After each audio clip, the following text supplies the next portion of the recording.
Hi, I'm John Atack, and I am yet again joined by my dear friend Hoyt Richards. Hi, Hoyt. Well, it's nice to be here, John, as always. Good to see you. And I'm going to put in a pitch first because that's what I do now, grubbing for money. Good. Go for it. We've had a pretty good response to our asking people to make a Patreon contribution. $1, $5, $10, $1 million a month, whatever you can manage. And we will lift Spike out of poverty by doing this. And I think that's a great aim. So thanks for everybody who has joined in, and woe on you to those who haven't. That's right. Shame on you. You all know where you're going when you die. Yeah. So yeah, put $1 in the box. That would be great. So Hoyt brought up the subject of cult involvement, and kind of, you're talking about a spectrum of relations. So why don't you fill us in on that, Hoyt? Yeah, it's a question that comes up for me all the time over the last couple of decades as I've been talking about my own personal experience. A very common defensive posture people like to take as well. That would never happen to me for reason A, B, and C. And I can usually find fault in those reasons, but can I throw in a little story? This, of course, please. Yeah. I have a dear friend I've known for more than 20 years, and he kept saying to me, nobody could ever get me into a cult. And eventually I turned around to him and said, you smoke cigarettes and you drink alcohol every day. You're doing something that's harmful to you, that you know is harmful to you. Who talked you into it? How did you become involved in it? You're a member of the cult of tobacco and the cult of alcohol. And it actually stopped him for a few minutes. Oh, really? That's great. It could never happen to me. I'm much better than that. These are the most vulnerable people. These are the people that I used to recruit in Scientology, the people who knew. Exactly. And I say the same thing. I say, as long as you take that point of view, that's the one I had. And that's the seat I was sitting in when it happened to me. So I advise people, I don't think that's the best seat to sit in, thinking that it just absolutely can't happen to you. And I think anytime you buy into a narrative of any definitiveness, and you and I have talked about that a lot, it's like the black and white thinking, the all or nothing, the binary way of thinking. And once you've established some sort of narrative that you say, this can't be the way it is, or this is definitely the way it is, then you stop taking in new information, and then you're at a very vulnerable and very, very easily influenced position. So when I have that discussion with people of them asking, like, well, basically the question, could this ever happen to me? I try to make the argument that more than likely you've probably already encountered some form of a cultic relationship already.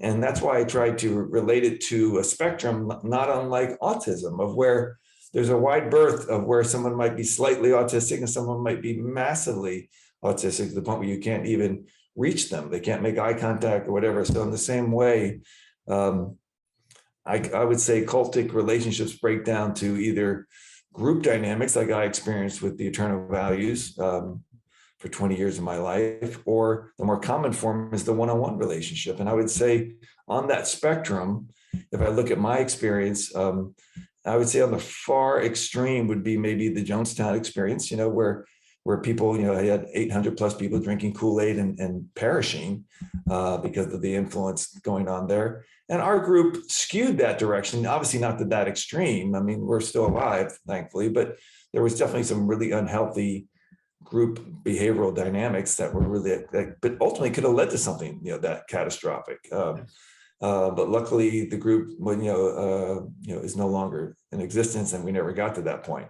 And then I put on the other side of the one-on-one relationships that are cultic, that probably the more extreme would be the battered wife scenario, of where you've encountered a person who's basically talking about this horrible relationship they're in and how they're actually maybe experiencing violence, and yet when you look at them and have the conversation with them, well, you're going to leave, right? And they go, no, you don't understand. It's not his fault. It's me. I bring this out of him. If I would just be better behaved, it would be okay. And so I think obviously, we've all heard of those stories. We maybe have known someone like that, but that is another extreme. But there have been, there are lots of cultic relationships, one-on-one, I'd say, where you really are challenged to understand that you're in such a thing. Because I mean, most people will identify that they're in an unhealthy relationship, will get out, but they don't realize if it's been a cultic relationship, that it's actually been highly traumatic. And as we've talked about in other shows, if you don't deal with your trauma, it really resurfaces in other ways. And I think that's the big issue. We don't have the same nomenclature to say, oh, we are all having these kind of cultic relationships. You know, you and I talk about the cultish society we live in. And I think it's just good to reframe, like a cultic relationship is really any relationship where the person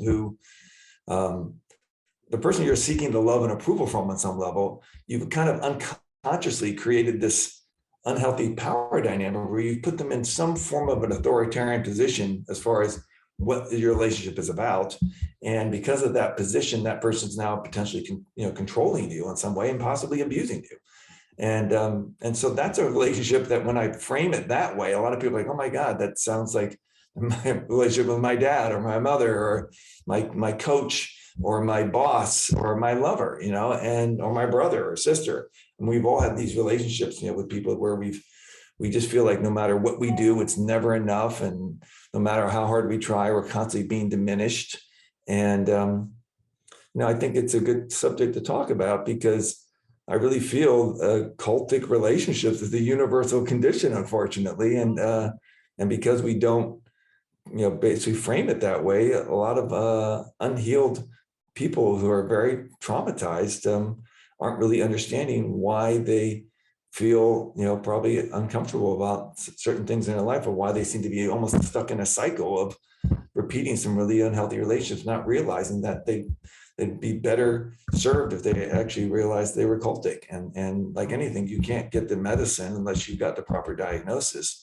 And so I think we just need to start diagnosing these really abusive, controlling relationships as cultic.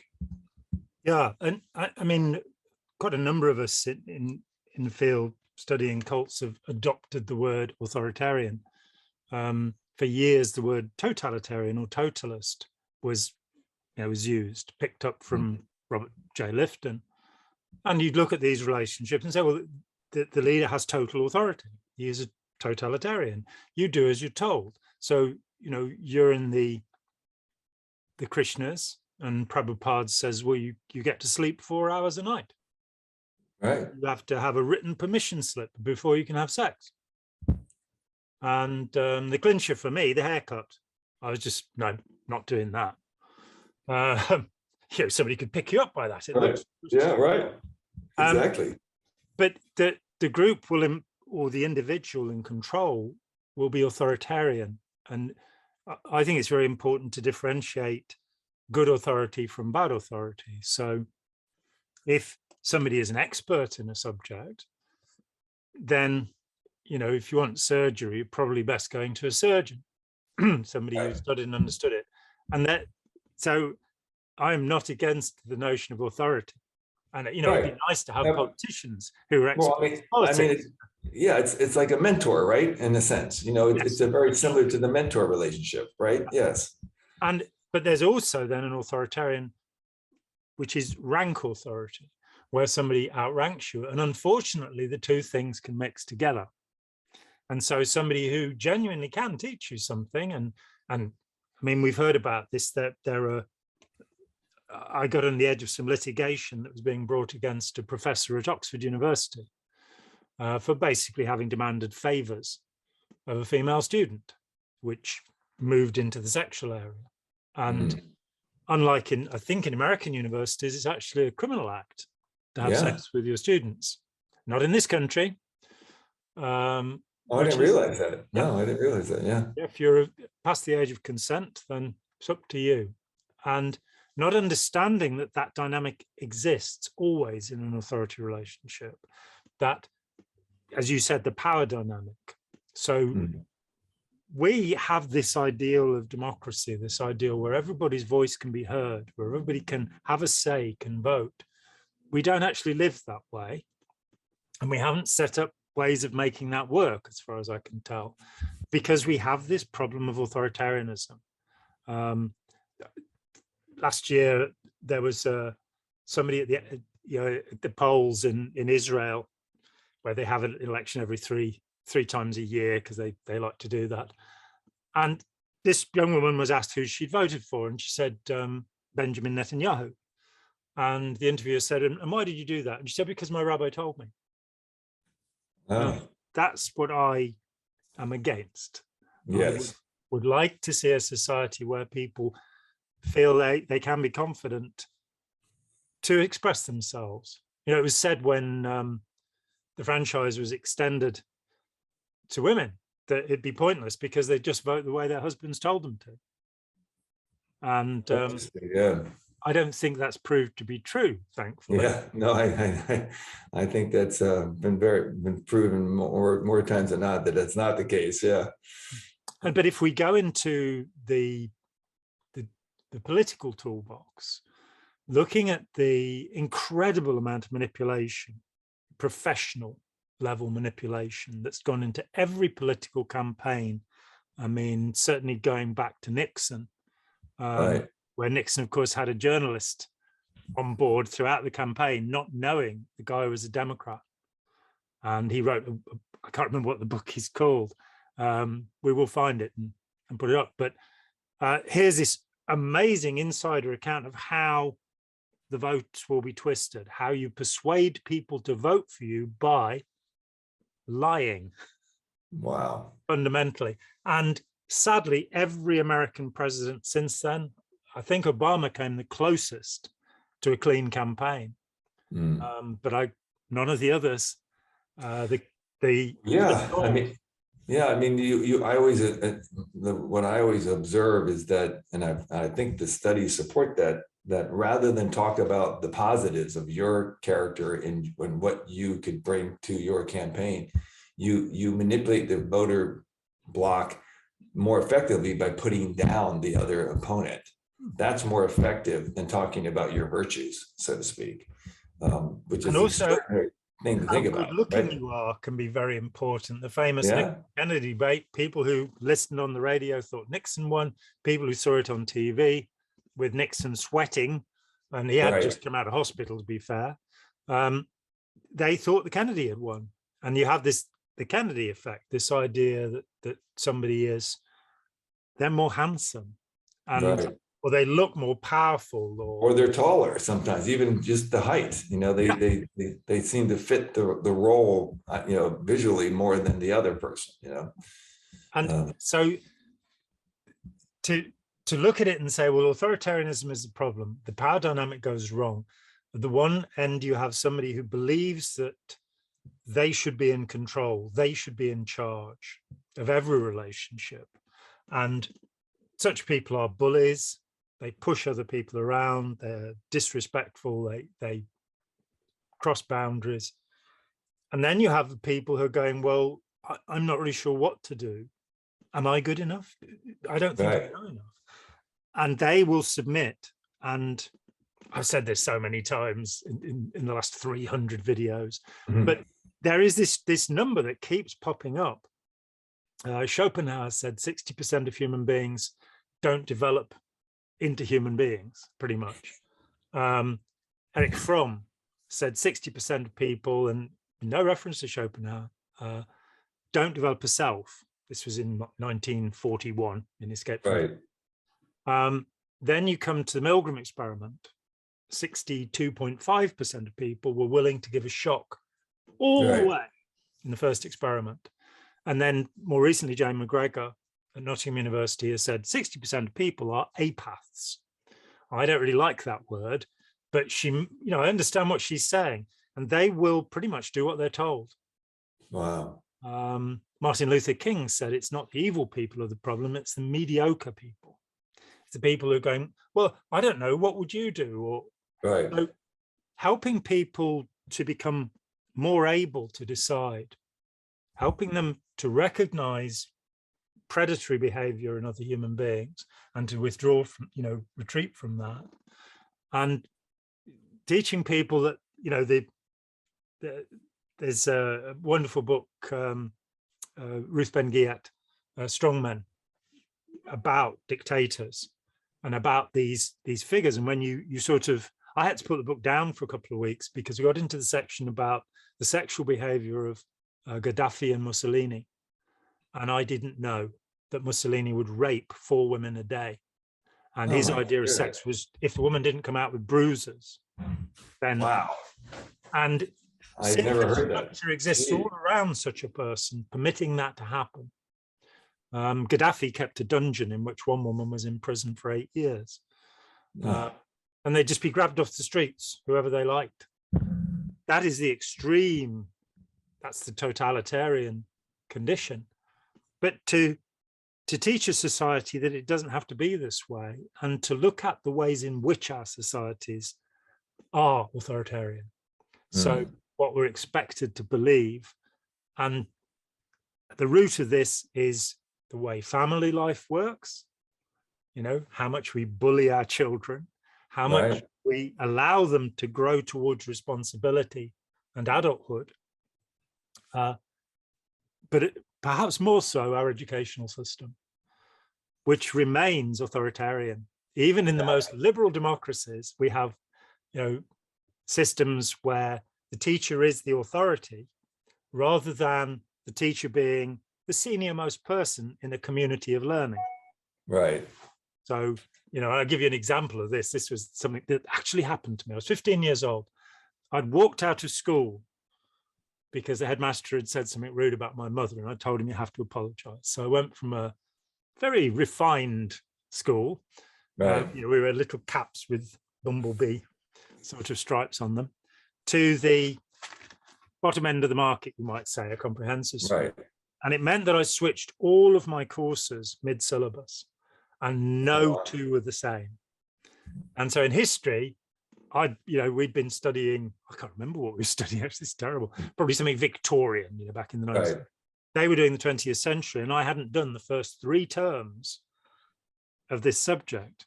And in the class one day, to catch up, I would read the textbook for the next day's lesson. And so when the teacher made a mistake, I went, please, sir, that isn't what happened. What happened was this. And this guy exploded. So his name was Brooks. I remember him well. Turned red and said, well, if you're so clever, you hold the lesson.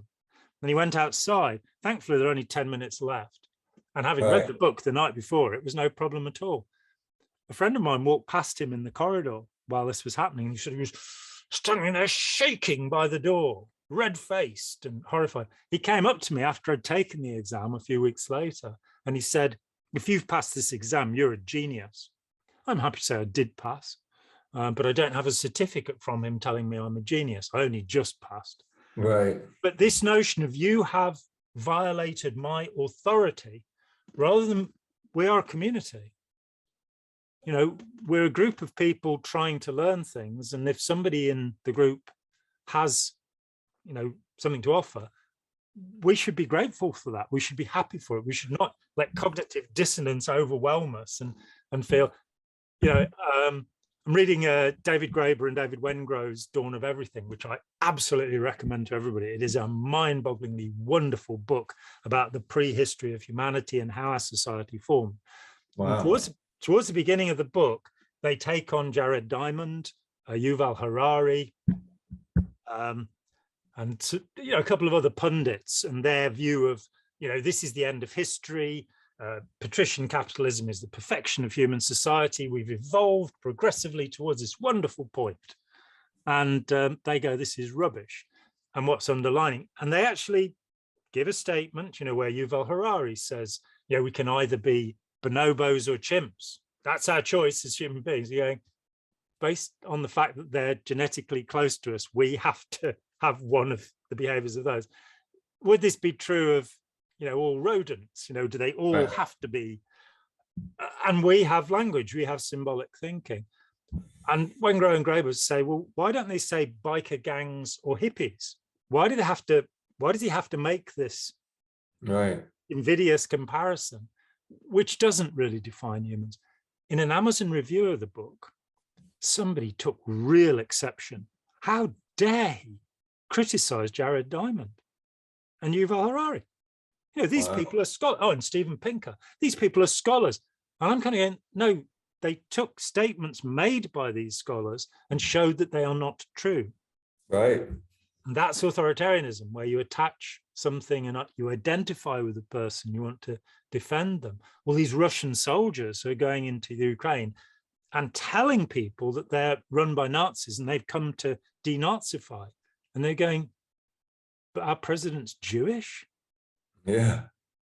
But the Yeah. Russians have been propagandized to such a point in their incredible authoritarian system that they believe this nonsense despite the evidence before their eyes. Yeah, I mean, it brings up a great question. Like, where do you shift the education? I mean, it would be ideal in almost like grade school, right? To kind of give people from the beginning the parameters. I mean, as the famous statement says, common sense is not common. So you need something early on where it starts to give you some of these parameters and these.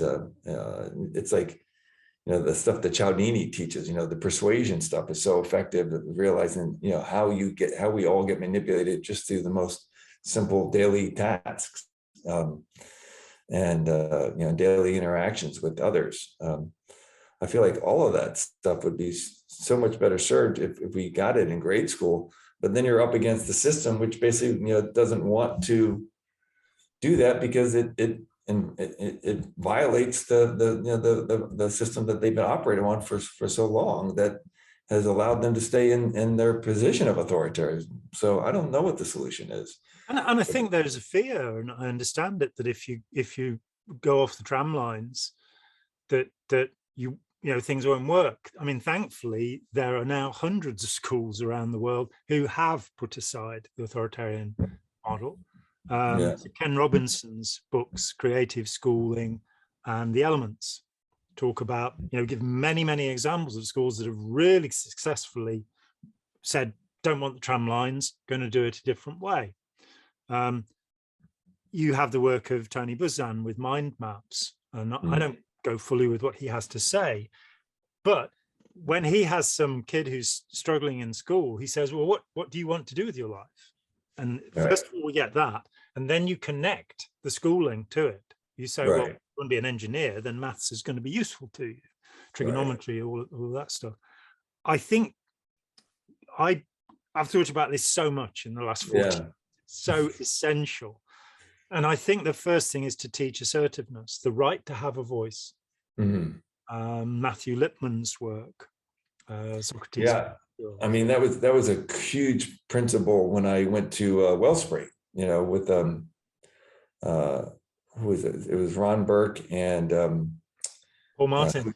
Paul Martin, right? And that was a huge part of it, was learning to be assertive after being in a group setting, which you were just brainwashed into being submissive all the time. Recognizing the power and vitality to have your own voice is so crucial. And I think I agree. I think most people feel very uncomfortable with having their voice, or feeling they don't even deserve it. It's a really challenging thing. I mean, go ahead. Sorry. It's a dangerous element in Christianity, that submission, and it's understandable. One will find it in the other religious traditions too, that you submit to the will of another, you submit to the will of God, and you shouldn't be boastful, you shouldn't be pushing yourself forward, you should be self-sacrificing, you should, to give and not to count the cost. And these principles are very worthy, but the problem is that they can then be absorbed by somebody they can spend their whole life in service to a predator. Right. So, this is what I call the weaponized empath. Where you have somebody who really has, in Scientology, when I came to interview so many of the people who'd been at the top of the organization, they fitted into two groups quite neatly. There were the ones who were narcissistic. I'm not going to mention any names there. And they're the ones who are empathetic. And say my friend Hannah Whitfield, for example, would be, or Ira Chalef, tremendous examples of powerfully empathetic people. Yet they were harnessed in the service of a tyrant. Right. And so that thing of being able to assert yourself, having a situation in a class with 6-year-olds where you're saying to them, each of them is going to express their opinion, and you're going to go sit in a circle and go from left round. Right. And every child from a very early point is allowed to assert an opinion and not ridiculed for doing it. Right. Because again, that's so much of a problem with school teachers, that they look at sometimes bad school teachers. Good school teachers are the best people in the world. Believe me, that's my opinion. But I had a situation with one of my kids. He just didn't want to spend time in this teacher's class anymore. And I had to go in and sit down with the head teacher and this teacher. And it was fascinating watching this guy squirm, because he's quite evidently lying. He's quite evidently trying to make up a story to cover the vicious, sarcastic humor. And he's dealing with 9-year-olds, Yeah. and he's putting them down, and he's so much better than they are. And you're going, so yeah, he's got the age of, he's like an 11-year-old, he's never matured out of that, which is another problem with teachers, that if you go from school to college to teaching with no experience of the world, then you can get the wrong sense of relationship that you'll always be the boss. You have to look to the head. Well, yeah. And I would say that carries over into a lot of very personal relationships, where you find yourself in a relationship where the other person in the relationship with you is diminishing you all the time. And again, those are all cultic aspects. I mean, it's, there's a great book I remember, The Drama of the Gifted Child. Did you ever read that? I didn't know. I've heard of it. Yeah, it's Alice Miller, and it talks about how kids at that young age, that they're incredibly sensitive, and if adults just find something the child is doing that's humorous to them, and they find it, something that they can just kind of make light of, at the expense of the child, they do it unconsciously, just thinking, oh, look at this one doing this, they're so silly, whatever, and don't realize how scarring that is for the child. It's a fascinating dynamic that goes on where there's just this, lack of sensitivity of realizing how we influence each other and can potentially wound each other and traumatize each other, where it just becomes status quo, that's how you deal with, sometimes you just poke fun at the silly little child in the room and don't realize that it can have traumatic effect on the child. And again, these are all things that I wish we had the tools earlier on, but it just doesn't seem like our society is ready to deal with those things. I don't know, it's fascinating because when you look at the full-blown cultic relationship and it's kind of the, again, on that spectrum, something that becomes, I think, a good teaching tool, because sometimes you need to see the more extreme version to recognize maybe the more subtle version that you've experienced in your own life. And that really goes back to the premise that we were talking about, that these cultic relationships emerge in our lives in very, in multiple ways and in multiple degrees of intensity. So they don't always get properly, and usually almost never get properly identified as being cultic, and therefore don't realize that really is traumatizing. And I feel like if we could start framing it in those ways, like you're talking about, using the word authoritarian or cultic rather than everything's a cult, I mean,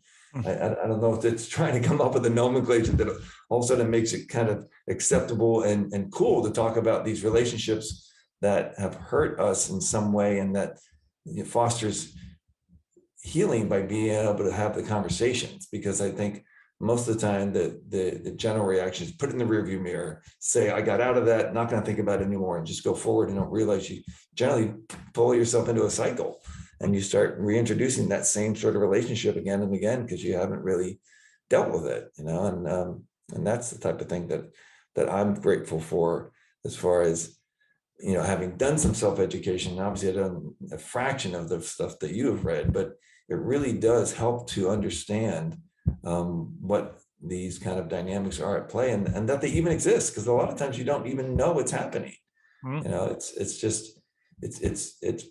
It's processed in a very simplistic way of, oh, well, it just didn't work out and I got away from it, or that person just didn't like me, or they were just mean. And you don't realize there's actually some insidious manipulation going on there. And that type of manipulation, when you don't identify it, is incredibly scarring. Once you identify it, you can start to understand how it happens. But if you're just experiencing it and it doesn't make sense, and you just feel hurt and you feel lesser than and you feel diminished, that's a pretty intense thing to experience. But then and it's not really accurate to say, oh, they were just being mean. It's like, no, they actually had an intent there to manipulate, and it's a more severe wound than most I think tend to treat it as. And that's where that's where the rubber meets the road of I think no healing takes place until we can really admit, well, what did we what happened to us, and how did we get hurt? It's kind of like that famous line, I don't know who said it, like you the first way you get out of prison is to realize you've been in a prison. A lot of times people never realize they've even been in one. And it's very often just a prison of misguided thoughts or misapplied energies, and not realizing what's really happened to them, and not being able to develop kind of this feeling function that allows you to process the emotions you've had and what brought them on and what were the dynamics at play. So I just wish we could get something into the schools that would shift that. I don't know exactly how to do it, but that's what I really feel like. There we are. I spoke at Eton College last month. Yeah. Oh, yeah. Let's talk about that. That was a way of getting things into the schools. And a number of friends wrote to me when I was bowled over by the invitation. I have to say it. Eton is perhaps the most prestigious school in the world. Yeah. I went to their website where they admit that it costs £42,000 a year to send a child there. So it's about £250,000. What's that, about $350,000 that you're gonna, it's almost as expensive as Scientology. What can I say? Well, right. But so a number of friends wrote to me and sort of said, well, this is the kids will come out institutionalized, for example. Of course they will, and this will lead them into occultic involvement. Now, I've dealt with a couple of people who did go to what, for no sensible reason, are called public schools in this country. You went to a public school. I went to one. Yes, exactly. Yeah. And by public, we mean private. Yes, I know. It's very confusing. I try to explain that to people. It's impossible. Yeah. And so I have had a couple of cases, of people who'd been through public school and then got involved with an authoritarian cult group, and they really had been prepared for it. The experience had got them ready. They'd been institutionalized. They didn't know what to do after they, left university, and they ended up in a cult group. Right. And so there were various dire warnings being floated my way, and I had a different sense of the place. I felt that I'd actually be seeing a progressive education. I'd be seeing kids who are being encouraged to think, which they certainly are not in the state system. Yeah. And so I was invited by the Journalism Society, and absolutely wonderful. The place itself, we went into the original schoolroom, founded in 1440. Wow. Which means it's only about 700 or 800 years younger than the oldest school in Britain, which is Canterbury School, which is 7th century. Wow. I think they still have the same teachers running it. But here we are, 1440, Henry VI starts this thing, and here I am in this room with these wooden beams supporting it, and everything is carved. There's graffiti on all the way up the walls, everything, hundreds of years of graffiti. The benches are carved away. The little plank table is indented with carving, quite wonderful. They use it as a detention center now. And in fact, 2 kids had carved names recently. And of course, the tutor who showed us around said, and my fiance Pamela both went, that's going to be their enemy that's carved their name, isn't it? Right. They're smart enough not to do that here. And the ancient chapel and all, where this is where Queen Victoria used to sit, because of course Windsor Castle is in view. Right. Harmonics spend most of their time. This is George III's organ, because he used to come and have a bit of a razzle, when he wasn't trying to quash the American rebellion. He'd sit there doing that. So, in a place of history, there's Shelley's name scrawled into the wall with a bust of Shelley above it. And the tutor did say, we're not sure that he actually did carve his name there, but it's there. And a lot of it's, these are quite wealthy children for the most part. And so that their names are graffitied by professional wood carvers in places. Oh, really? Yeah. So Prince Harry, Prince William, there are their names carved high up the wall because they're high-ranking people. And so you're in this incredible piece of history. And I sat down to have dinner with the boys of the Journalism Society, and the lad who sat to the two founders of the society, they're called secretaries, the boys who run it, Fraser on one side, Freddie on the other. And Freddie engaged me in this fairly much barrage of conversation because he was fascinated. Now, most of what he was asking me, I answered in the talk afterwards. Right. But along the way, he talked about his philosophy tutor, and that when they were studying Nietzsche, they also listened to Richard Strauss's Also sprach Zarathustra. When they were studying Schopenhauer, right, they listened to Brahms' Fourth Symphony. And what I was getting was exactly, thankfully, what I'd expected. That here's a young man who is perfectly capable of asserting himself and having a conversation. He doesn't feel shy or embarrassed about that. And I think that's an important first step. But he's also being encouraged to think, being encouraged to make connections, and you put Nietzsche in the historical context, which of course will lead us to Elizabeth Nietzsche to Hitler, because all conversations lead to Hitler eventually, it's well known. But so, and the questions at the end, as you said, the Q&A period at the end, I've given a fair few talks in the last 40 years. I don't think I've ever had such an intelligent question and answer period. So now were they coming from students, or where are they coming for those questions?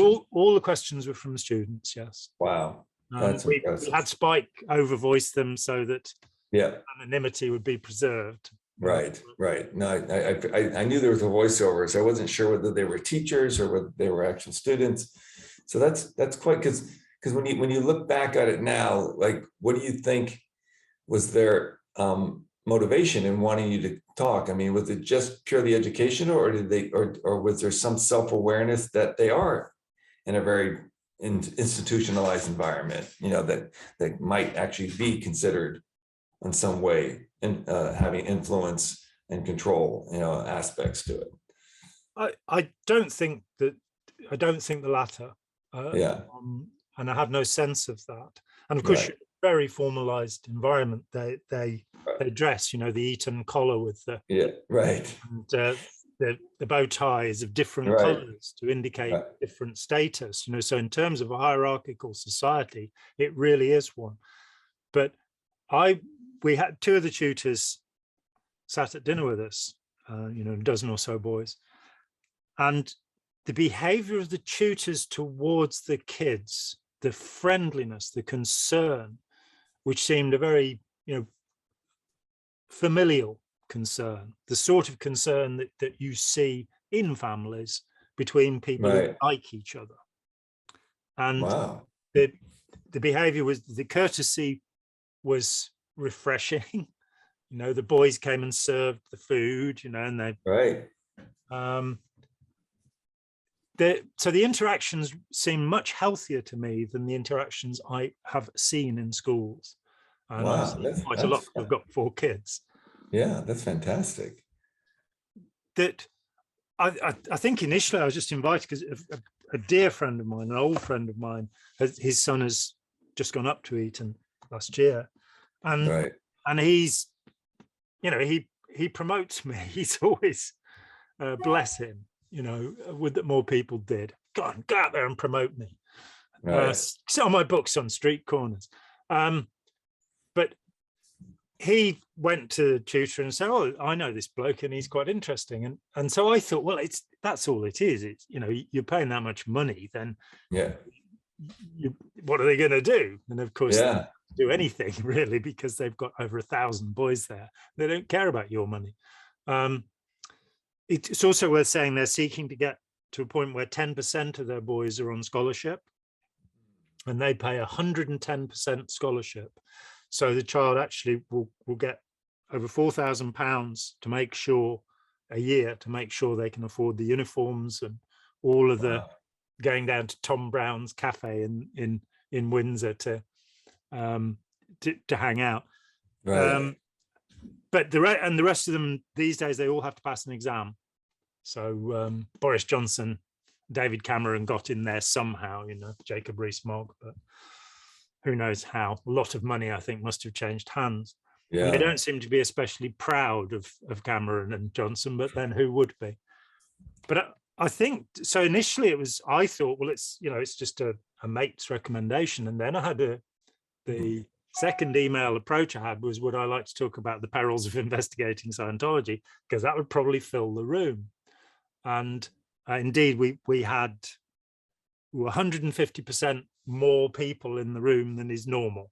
You know, so there are lots of societies running at the same time during the evenings. So where they'd normally get 30 kids and 30 people in the room, they've got 74. So wow. And so I wanted very much to give a talk when I was first approached about how to spot fake news and propaganda, how to see what's going on in advertising, because that's what I've been working on for the last few months. I've been working on it for years. The last few months, I've been working on a curriculum for schools.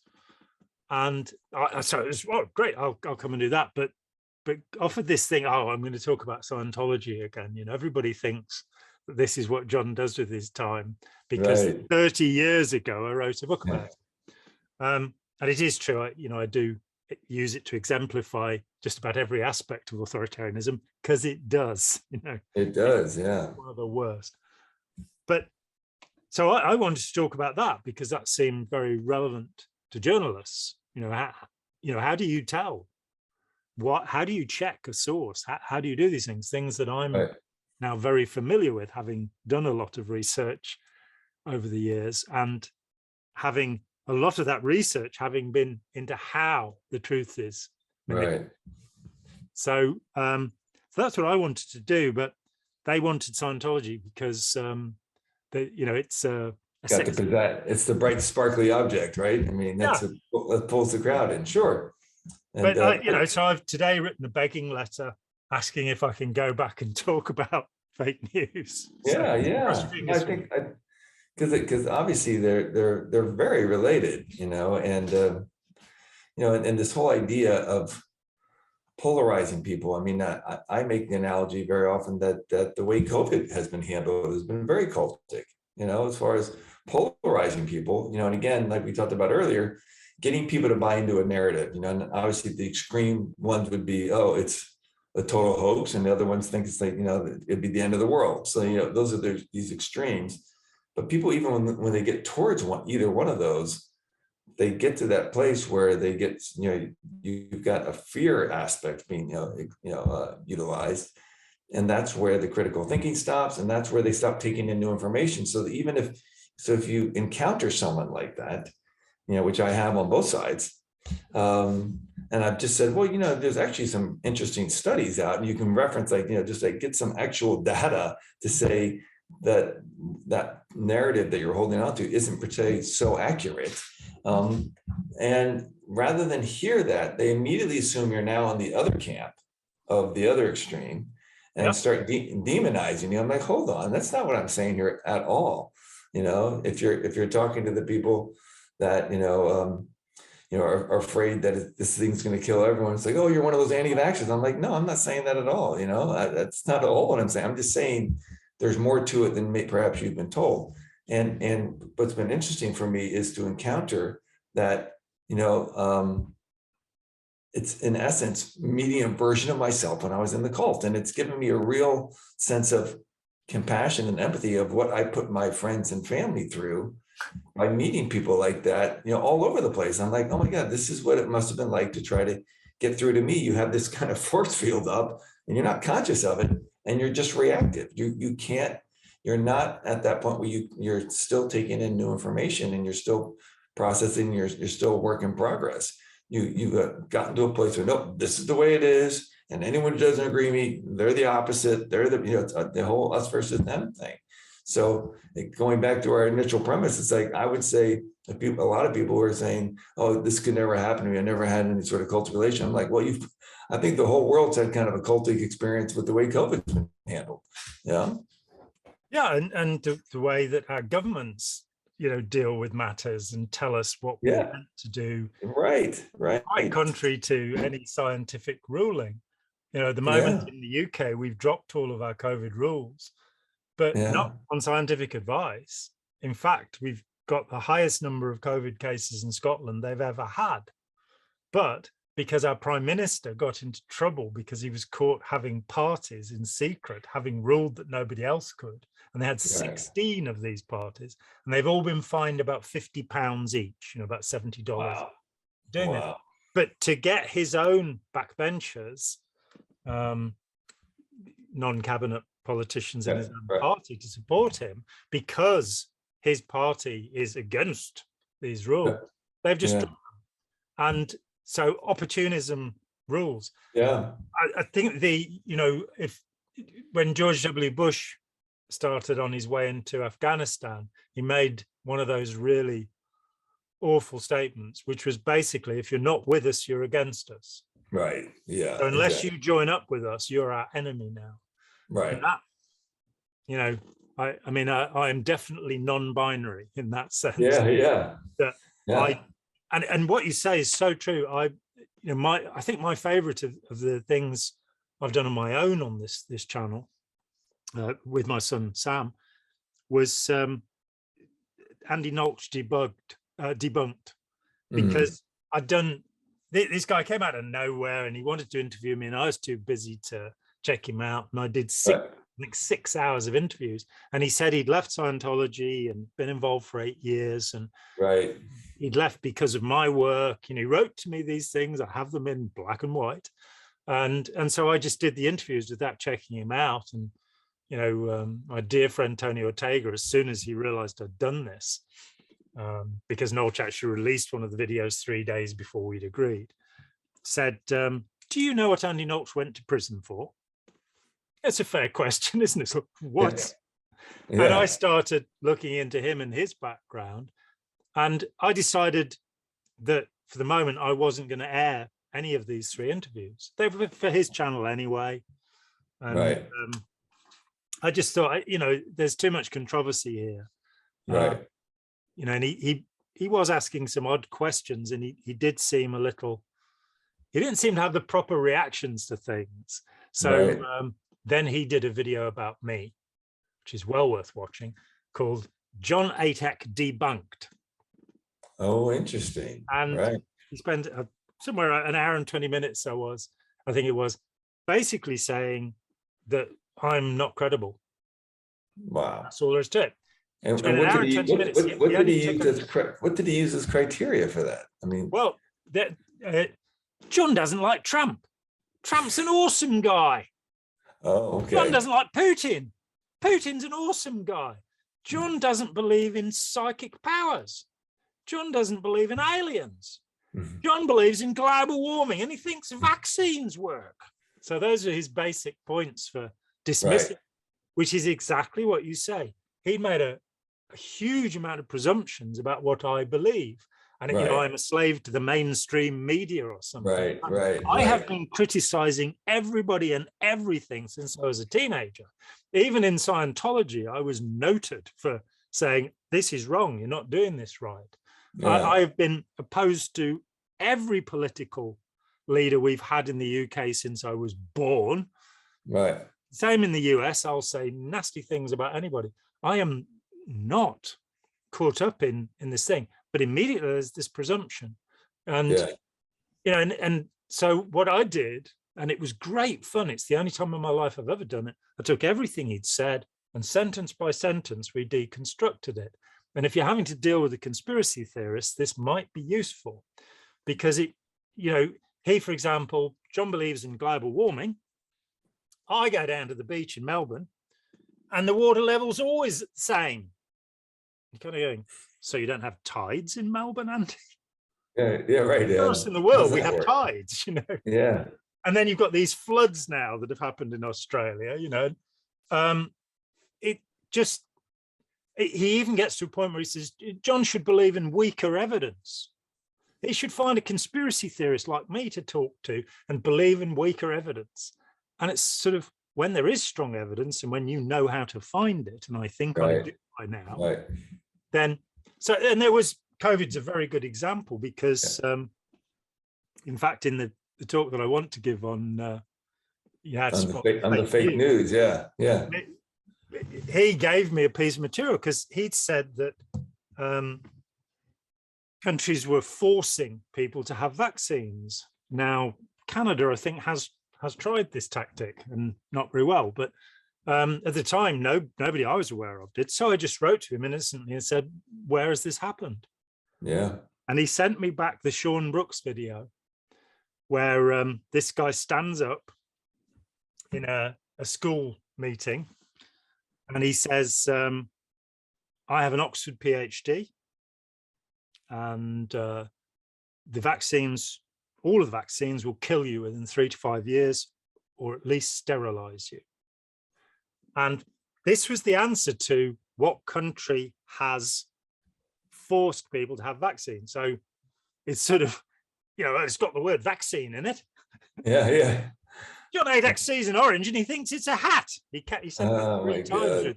So seeing this inability to focus on the subject, we went and had a look at Sean Brooks, and he does have a PhD from Oxford, but that's Oxford, Ohio, the Miami University of Oxford, Ohio. Oxford University in the UK doesn't provide, it does DPhils, it doesn't do PhDs. Right. His PhD, again, well, he's an expert. Yeah, his PhD is in education. He talks about having written all of these books and papers. They're all of them about education. And he refers to one expert. And when we checked that expert out, we found he'd been banned from social media for deceptions on a couple of occasions. Wow. And he is a pharmacological chemist. And he did have something to do with the idea of using mRNA in vaccines a long time ago. He only criticizes 2 of the vaccines, in fact. So Brooks has made it all of the vaccines will do this. And he doesn't say that they'll kill you or sterilize you. And that's his whole source of information. So that's sort of, John should believe in weaker evidence, the stuff I make up. And he also has what he calls closed door secret briefings, and he does them on YouTube. That's well, I'll tell you, a chap that I've enjoyed listening to a lot, surprisingly, is Russell Brand. Have you listened to him at all? He's very variable because he did a great show on drugs and it's the most impressive thing I've seen. But most of the time, he annoys the hell out of me. Well, the reason I don't watch him all the time. I've just seen, but he does seem to foster critical thinking. Like hang on, there's more sides to the story than just 1 or 2. And I think that I admire that he's done. And I mean, he's a fast talker, so it's hard to follow sometimes. But he's I thought, listen, I think that's anyone who's encouraging people to think for themselves, I can get behind, Yeah, but as long as they don't push an agenda of their own. Yeah. Because that is, you see, one of the problems in Scientology is that Hubbard is always telling you to use your critical thinking. Keep the analyzer whirring, he says. What's true for you is true. Check everything thoroughly.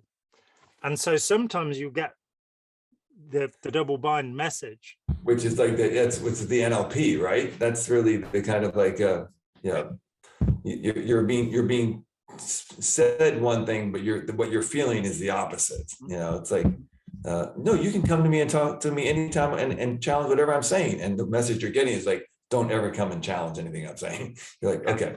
And if you do, I will trash you.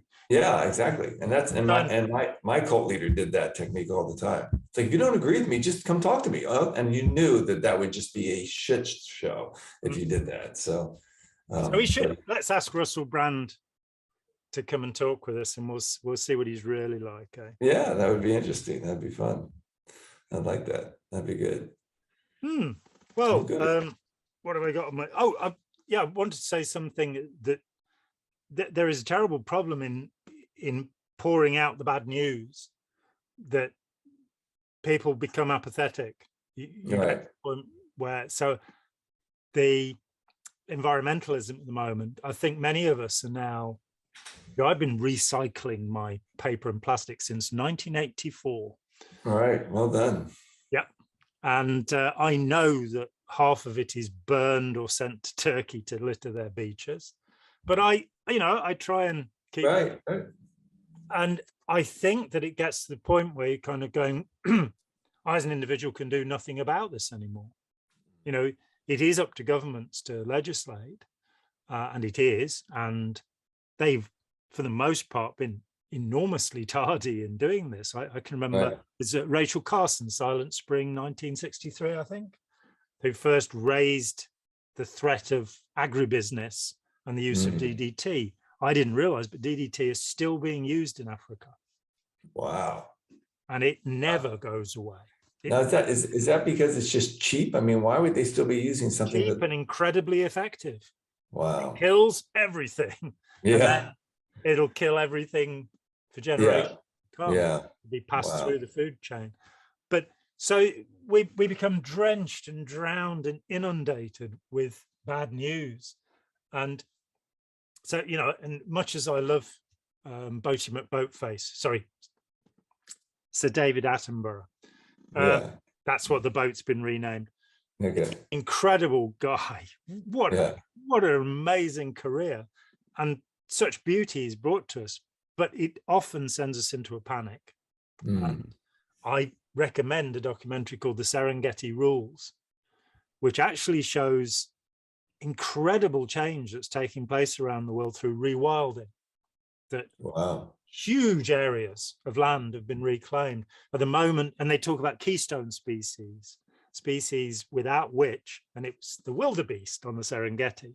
Yeah, this guy was in charge of the Serengeti, and they basically had their COVID-19 thing about 100 years ago, the wildebeest, and they were wiped out by this disease. And they started, I think it's called rinderpest. They started vaccinating them to bring it back, and numbers doubled year on year. And there's this conference where the guy who's in charge of this program is told, you've got to start culling them. There are now 400,000 of them. You've got to start culling them. And he thought about it. He went, I'm not going to. And the number stabilized. And the Serengeti came back. All of the other species, the dung from the wildebeest feeds the grass, everything came back. And it was found that in every environment, so in rice paddies, it's the wolf spider in Chinese rice paddies. If you take this spider away, you get other insect pests and things go badly wrong. And that what they're finding is that by putting species back, it's being suggested recently that maybe rabbits in this country are a keystone species, and that we're losing birds of prey because they've got nothing to eat.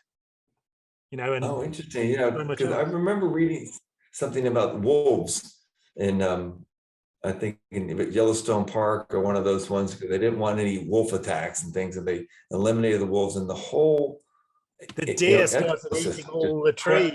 Yeah, exactly.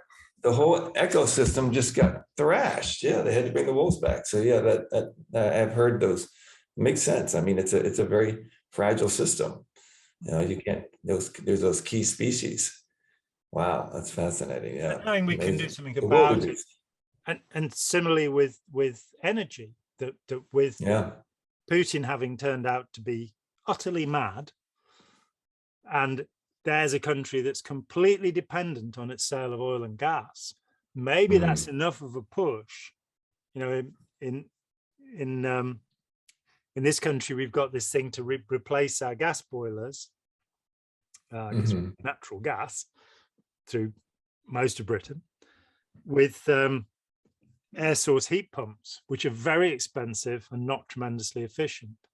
Wow. Other possibility, which is hydrogen. Hydrogen, I've heard great things about hydrogen. Yeah. And there's green hydrogen, there's blue hydrogen, there's exactly. hydrogen of different types. But you can actually, our gas boiler systems, and probably 90% of British homes have a gas boiler. You can adapt it to take hydrogen. And we did when coal gas switched to natural gas in the 1960s. It's already been done once successfully. And you then have a fuel that is remarkably efficient, absolutely as safe as the gas we're already using, perhaps more so. You can run cars on it, and you can get away from any dependence on the Arab countries, right, or on Russia, or indeed on foreign countries, because that, I think, our globalization, this lovely idea that if we become dependent on other countries and can't survive without them, peace will blossom on earth, hasn't actually proved to be true.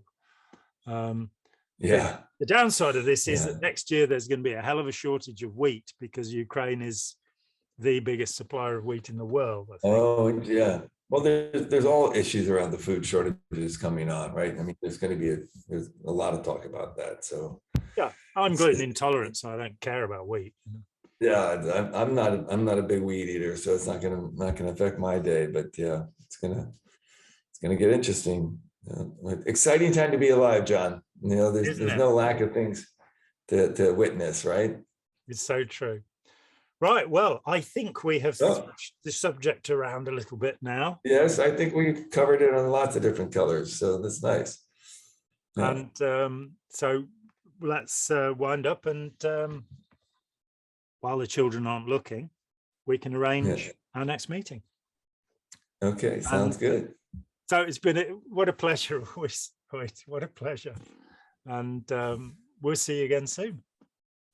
I look forward to it, as always. Take care, brother. Hi, John here. Thanks for watching. We'd appreciate it very much if you would click like, as well as subscribe, and click the bell for notifications. Every dollar helps, and we welcome new patrons on Patreon, or you can make a one-off payment with any currency through PayPal. Thanks so much.